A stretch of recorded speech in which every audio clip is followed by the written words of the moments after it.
I want to ask you now with this big shift in the timeline, Floyd, I believe you were in your room at 9:59, which is when we have just learned the security guard approached the shooter's door and was shot 6 minutes before the shooter started shooting at the crowd. Did you hear that first shot? No, I actually didn't, and I had just picked up on the timeline change earlier this evening myself.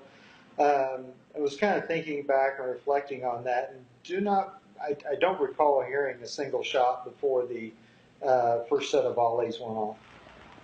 So there was that shot then at 9:59. Did you then hear, Floyd, any commotion in the hallways in that sort of 6 minutes? I mean, do you remember anything like that that would have indicated help was coming or anything? Because I know they were coming in on the several floors around the shooter. Did you hear any of that? Right, no, and I really didn't even hear them coming up the hallway until I actually tried to go out of my room and encountered the police officers. Now, Floyd, which would have been a few minutes into the actual shooting. The shooting itself, which, as we know now, started at 10:05. You're still in your room.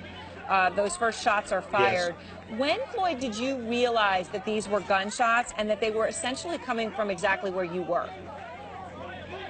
It was not until probably the second to third volley of shots. You know, the first shots went off much like everybody else. I just thought it was fireworks at the concert. Looked out the window, didn't see anything. Heard the sound again. This time it was echoing more in my window, so I thought, well, maybe it's something on top of the hotel.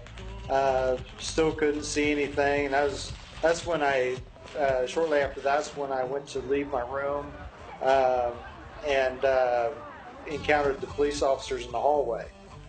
Now, when those officers approached the gunman's room, obviously, they told you to go back in your room.